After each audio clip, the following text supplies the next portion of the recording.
Selamat pagi Bapak Ibu yang kasih Tuhan. Kembali lagi kita berjumpa dalam program Berkat Pagi.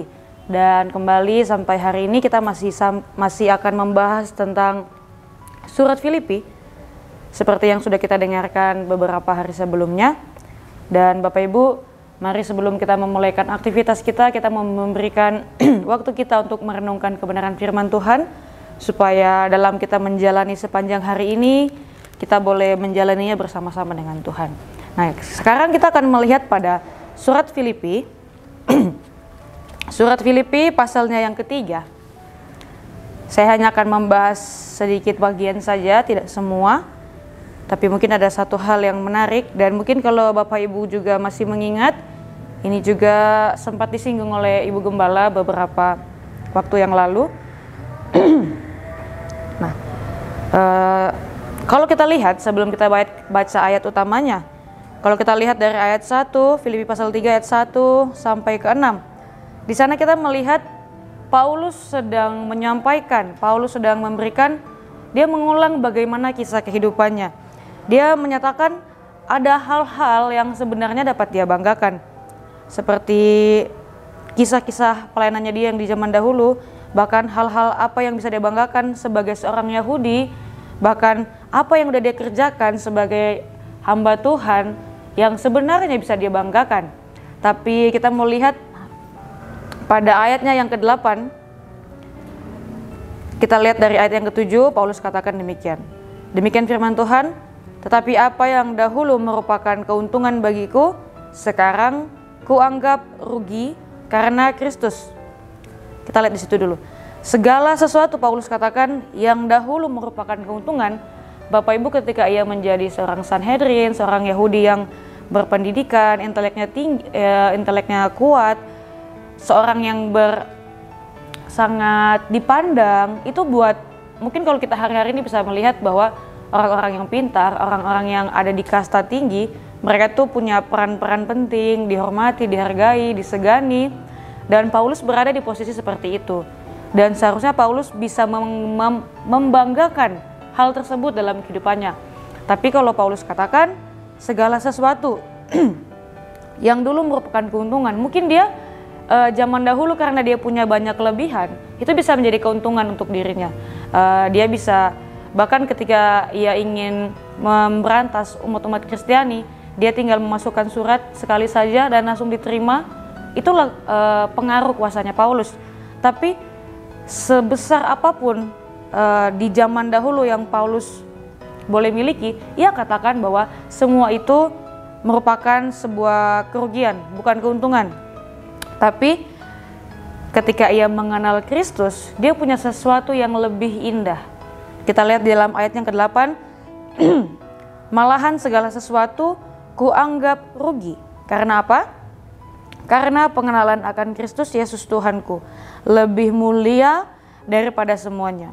Oleh karena dialah aku telah melepaskan semuanya itu dan menganggap sampah supaya aku memperoleh Kristus. Kita lihat yang pertama di sini, karena pengenalan akan Kristus Yesus. Bapak Ibu, dapatkah kita melakukan hal yang seperti Paulus? Mau melepaskan segala hal yang bisa kita banggakan, melepaskan hal-hal yang mungkin menjadi orang memandang kita sebagai seorang yang profesional di bidang ini, seorang yang seperti ini. Tapi bisa kita melepaskan jubah itu untuk mengenal Kristus? Mungkin ketika Bapak Ibu sudah dapat pekerjaan yang dipercayakan sangat luar biasa, lalu Bapak Ibu diperhadapkan dengan contoh simpel aja, kita harus bekerja di hari Minggu, jadinya kita harus menunda hari ibadah kita. Apa yang menjadi pilihan kita? Oh, pekerjaan ini penting buat saya, ibadah nantilah, bisa minggu depan. Apakah kita akan menggunakan alasan seperti itu? Atau kita bilang, oh ya sudah, nanti saya kerjanya sambil dengerin di YouTube online, tapi hatinya tidak beribadah. Nah, kita maukah kita seperti Paulus? Paulus punya hal yang besar dalam kehidupannya, tetapi karena pengenalan akan Kristus Yesus, ia meninggalkan semuanya itu. Dapatkah kita meninggalkan hal-hal yang menjadi sebuah keuntungan untuk kita, hal-hal yang kita anggap sebuah kebanggaan untuk kita lebih mengenal? Bapak Ibu yang dikasih Tuhan, pengenalan di sini bukan hanya tentang kita jadi rajin beribadah setiap minggu, Pengenalan bukan hanya tentang kita suka dengarnya lagu rohani. Pengenalan tidak hanya sebatas itu. Dan kalau kita melihat kembali hal-hal yang dapat dibanggakan, mungkin kita kadang kita bingung. Ketika kita mungkin terlibat dalam pelayanan, kita mungkin sudah semakin rohani, kita rajin beribadah, hal-hal itu juga dapat dibanggakan. Tapi Tuhan gak mau kita banggain hal tersebut. Karena apa Bapak Ibu? Hal-hal yang dapat dibanggakan selalu adalah hal yang lahiriah. Ketika kita pelayanan terus kita banggakan, kita merasa wah luar biasa saya bisa melayani Tuhan, saya hebat. Lalu siapa yang kita banggakan di sana?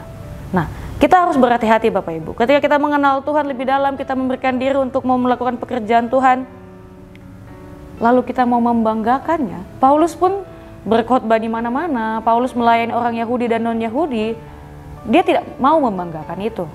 Karena apa? Harusnya pengenalan akan Kristus itu lebih utama. Jadi Bapak Ibu, kalau kita sebagai orang Kristen, yang kita banggakan hanyalah karena kita Kristen, itu adalah hal lahiriah. Tapi kalau kita menjadi orang Kristen yang takut akan Tuhan, bersaat teduh, punya waktu dengan Tuhan, pengenalan yang semakin hari semakin dalam, kita punya kedekatan sama Tuhan yang mungkin orang lain tidak ketahui, yang pasti dampaknya harusnya bisa dirasakan oleh orang lain. Itu adalah hal-hal yang rohani, dan hal yang rohani hanya akan dinilai oleh Allah. Tapi ketika hal rohani yang kita lakukan, kita mau menuntut orang untuk melihat itu, maka itu menjadi hal yang duniawi. Karena kita lebih membutuhkan pandangan manusia. Nah, kita mau belajar di sini bahwa ketika kita mengenal Kristus, seharusnya kita sudah tidak mengejar lagi apa yang menjadi perkenanan manusia, apa yang membuat kita merasa dibanggakan oleh manusia. Tapi ketika kita sudah mengenal Tuhan lebih dalam, seharusnya segala sesuatu terasa cukup.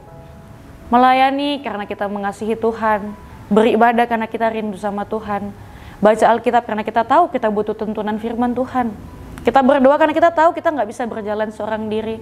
Lakukan semua itu, semua hanya karena Tuhan, semua hanya karena Tuhan, semua hanya karena Tuhan. Kalau kita mau lakukan hanya karena saya udah bisa ini, saya akan melakukan ini, saya akan melakukan ini, orang akan melihat saya akan seperti ini, dan kita mau membanggakan diri, Bapak Ibu, Paulus katakan bahwa dia punya banyak hal yang dapat ia banggakan, tapi ia anggap semua itu sampah. Jangan sampai kita sudah berlelah-lelah di dalam Tuhan, kita sudah melakukan banyak pekerjaan baik, tapi kita maunya dibanggakan, sehingga segala sesuatu yang kita lakukan, Paulus katakan menjadi sampah. Nah, kita lanjutkan.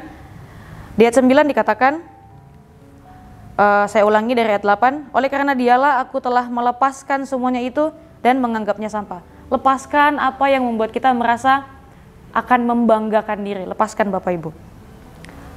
Supaya apa? Supaya kita peroleh Kristus. Karena harusnya memang dalam langkah kehidupan kita, yang kita peroleh itu Kristus. Tujuannya harus Kristus. Bukan tentang dipandang manusia, bukan tentang naik jabatan, pelayanannya seolah-olah menjadi dari yang di bawah naik ke atas, atau pelayanan yang besar seperti apa. Tapi seharusnya ujungnya adalah supaya kita memperoleh Kristus. Pengenalan itu akan Kristus harusnya memperoleh Kristus. Bukan hanya memperoleh, oh Tuhan ajari harus melayani, Tuhan ajari harus memberi, Tuhan ajari harus begini. Gak cuma sampai di situ. Tujuannya harus sampai kepada Kristus itu sendiri. Ayat 9 dikatakan, dan berada dalam Dia, bukan dengan kebenaranku sendiri, karena mentaati hukum Taurat, melainkan dengan kebenaran karena kepercayaan kepada Kristus, yaitu kebenaran yang Allah anugerahkan berdasarkan kepercayaan.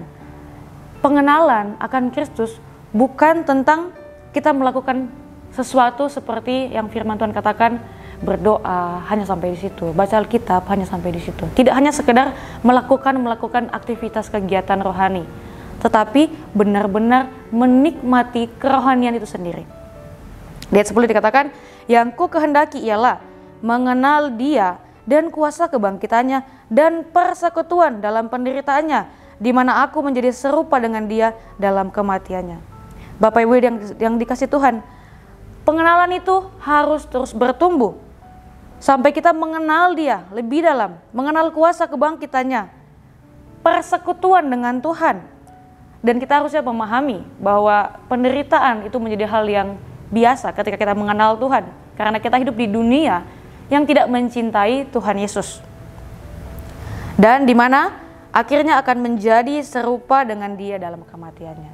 Jadi Bapak Ibu yang dikasihi Tuhan, mengenal Tuhan bukan hanya sampai melakukan aktivitas-aktivitas gerejawi, aktivitas-aktivitas rohani, dan kemudian timbullah rasa bangga, itu bisa saja terjadi. Tapi pengenalan akan Tuhan ujungnya adalah selalu mencari Kristus, selalu mencari Kristus, selalu kembali mencari Kristus. Apapun yang kita kerjakan, kerjakanlah karena kita tahu kita kerjakan untuk Tuhan Yesus.